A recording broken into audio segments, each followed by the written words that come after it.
प्रधानमंत्री श्री नरेंद्र मोदी जी का जन्म 17 सितंबर 1950 में गुजरात के छोटे से गांव वादनगर में हुआ था।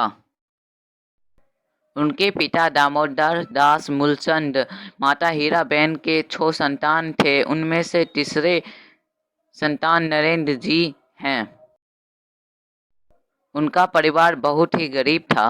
उनके पिता सड़क पर व्यापार करते थे। उनका चाय के एक दुकान था और अपने पिता की सहायता करने के लिए नरेंद्र जी छोटी सी उम्र में ही उनका हाथ बटाया करते थे।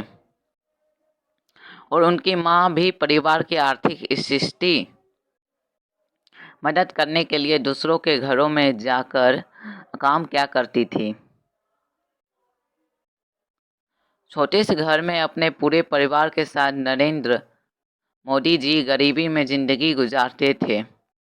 छोटी सी उम्र में ही उनकी संघर्ष भरी जिंदगी शुरू हो चुकी थी। अपने पिता के साथ चाय के स्टॉल में काम करने के साथ साथ वो अपनी पढ़ाई पर भी पूरा ध्यान देते थे और घंटों पुस्तकालय में किताबों के साथ वक्त गुजारा करते थे। उन्हें पढ़ने का बहुत शौक था और 1967 में अपनी उच्च माध्यमिक शिक्षा वादनगर से ही प्राप्त की। उनके स्कूल के अध्यापक और सहपाठी बताते हैं, नरेंद्र मोदी जी एक साधारण छात्र थे और एक जबरदस्त वाद विवादी और कुशल भी थे। वे अपने स्कूल के नाटकों और भाषणों में हिस्सा लेते थे और अवार्ड भी मिलता था।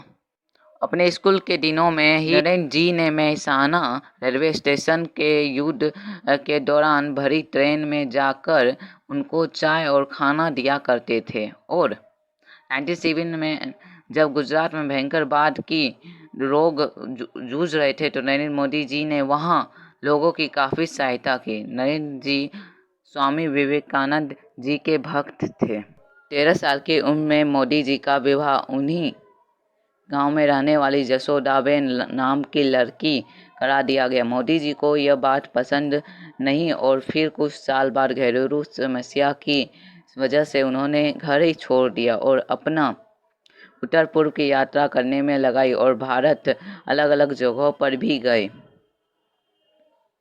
नरेंद्र मोदी जी ने अब तक एक भी छुट्टी नहीं लिया और बिना थके और रुके वे दिन में 18 घंटे काम करते हैं।